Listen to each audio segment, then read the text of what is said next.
Hey folks, this is Vince with Dad's Gaming Addiction, and today we're going to look at RPG Merchant Tycoon. This game is for 2 to 4 players for ages 12 and up, with the average playtime being between 30 and 60 minutes. Now, in a typical RPG, you play the role of a hero that goes out, slays monsters, gets loot, and all that jazz. Well, RPG Merchant Tycoon does something a little different. Instead of being the hero, you'll be playing the role of a merchant, and you'll be competing with other merchants or other players to try and fill these orders that the heroes will need, and ultimately gain dominance in order to win the game. So with that said, let's go ahead and take a quick look at what came in the box and how the game is played. Alright, here's a quick snapshot of the components. You've got your box insert up here in the upper right hand corner. As you can see, fairly lackluster. It comes in the main box here, but it gets the job done. You've got your instruction manual, you've got some gold tokens here. Players will be earning and spending these throughout the game. And of course, they do play a small part during endgame scoring. The largest deck here is your loot deck, and they are valued between 1 and 5, 5 being the highest value, 1 being the lowest. And they also come in different colors, which indicate the loot type. You've also got this client deck, which is a smaller deck, and basically these are the heroes that will show up at your doorstep and will be asking for various loot items in order to, well, fulfill their orders. And if you manage to do that, you'll gain a certain amount of gold, and you'll get to keep this particular card for, again, endgame scoring and for whatever special effect they may provide. And finally, you've got these reference cards that basically advise players on what they can do during their turn. Now, when you're setting up your game, the first thing you'll want to do is prepare your client deck. And in order to do that, you'll want to separate your clients out into their individual gold brackets. There are 5 gold brackets in the deck, and you can see what value it is in the upper right-hand corner. This particular client has a gold bracket of 1. So what you're going to want to do is take all the 1s, put them in one pile, mix them up. Take all the 2s, put them in one pile, mix them up. 3s, 4s, 5s, and so on and so forth. And then what you're going to want to do is figure out how many clients you need from each gold bracket based on how many people are playing. In a 2-player game, for example, you'll want to take 2 from each gold bracket to form the client deck.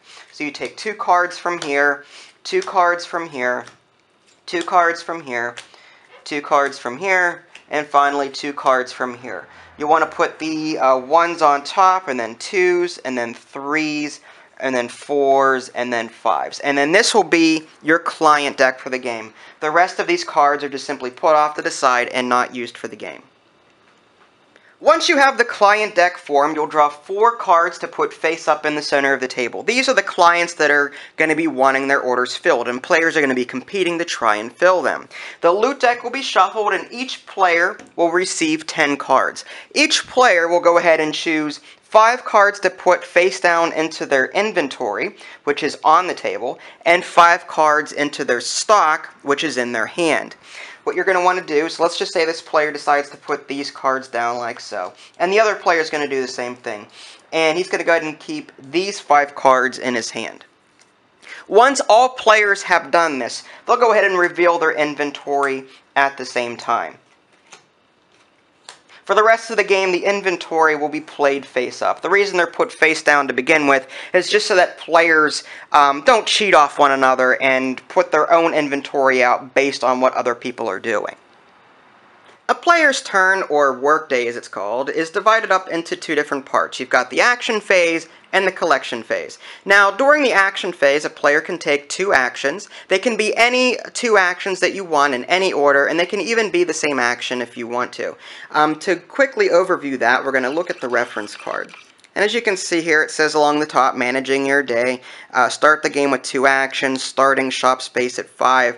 These values will change throughout the game depending on what kind of bonuses you get. As I mentioned earlier, some of these clients have special buffs that they give you whenever you fulfill their orders. So the starting shop space may be valued at 5, but there may be cards in the client deck that will allow you to increase that number. So you want to pay attention to the orders that are currently out on the table and what the client will give you should you fulfill that order. Now let's look at the actions you can take. The first action is the search action. You can draw 1 card from the loot deck. You can also use the inventory action. Basically, you can combine your stock, which are the cards in your hands, with your display items, which are the cards currently face up on the table, and redistribute them as you wish. So basically, you can take all of your cards, shuffle them together, and then reorganize what you have and put out what you want and then keep what you want. The next action is the fulfill action. Use items from your stock or your hand to fulfill a client order. It's important to note that you cannot use the cards in your display to fulfill an order. So it's very common to first use the inventory action to move some of these cards back into your hand, and then use the fulfill action to fulfill a particular order. Finally, trading. You can trade your display items with one other player's display items as long as the total quality of your items are equal to or greater than theirs. So if there's a card that you really want in your opponent's display, you can trade cards so as long as they're of equal value. Now, to save on time, I'm not going to show you an example of every single action, but I will do the main one, which is fulfilling an order. Let's just say that it is this player's turn, and he wants to fulfill an order. To do that, he's going to look at his cards, and then compare those cards with what each client is asking for. Let's take a look at this RPG Carpenter's Union. Let's go ahead and zoom on that. Now, this particular client wants a weapon valued at 5 and some sort of healing item or green item valued at 1. Should this client's order be fulfilled, the player would get 1 gold because the gold bracket is 1, and they'll also get a bonus, a shop space plus 1. So should this particular client be fulfilled, that player will gain an extra space for their shop. So let's just take a look at the cards and see if they have the requisite.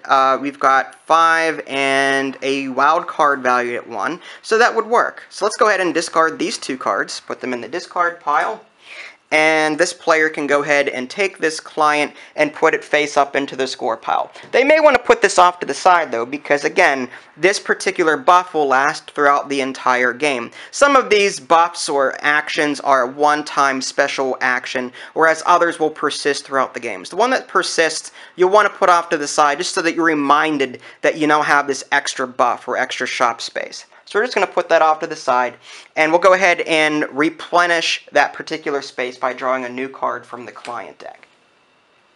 Now, before moving on to the collect phase, it's worth noting that you can take some gold actions. Gold actions are special actions that you can take at the cost of gold and do not count toward your 2 action a workday limit. To quickly take a look at that, let's go ahead and zoom in on the reference card again. It's 2-sided, so the one side has your regular actions, the other side has your gold actions. And basically, you spend your gold to do extra stuff. So the reference card is very handy. I highly recommend you have it on hand when you're playing. With your gold, you can buy an extra one-time action for 3 gold. So you can spend 3 gold that you might have to take an extra one-time basic action. Dumpster Dive. You can take any one card from the loot deck trash pile for 5 gold. So you can trade in 5 gold to take a card from the discard pile or the trash pile. Finally, you can buy an item directly from a player's display for gold equal to the quality of the item. Gold goes directly to the player you buy from. So let's say that this particular opponent over here has a card that I really want. It's valued at 5. I would have to pay 5 gold. I would have to give 5 of my gold to that other player in order to keep this card. I can put it into my display or into my stock. After you're done taking actions, you'll move on to the collect phase. And basically, you'll just want to take a look at the clients that you fulfilled for that turn, and you'll earn that much money. So in this particular instance, this player over here fulfilled an order, and the gold bracket is valued at 1, so they would get 1 gold from the bank. Very simple. Now this will continue with players taking turns back and forth until the client deck runs out and there are no more orders left to fulfill. When that happens, players will calculate their dominance, and whoever has the most wins. To calculate your dominance, you have to do a number of different things, and we'll look at this reference card. It's very handy.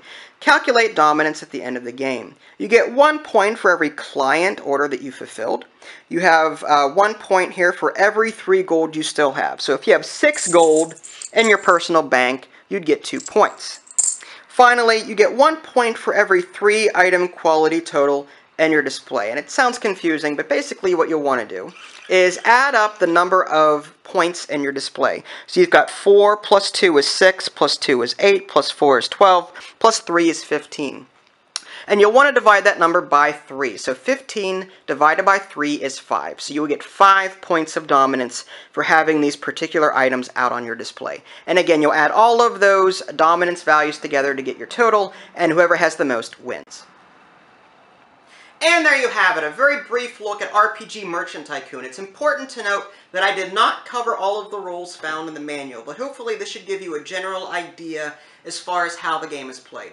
Overall, it's an outstanding game. I have to put that out there. As a retro gamer myself, I grew up with an NES 8-bit system.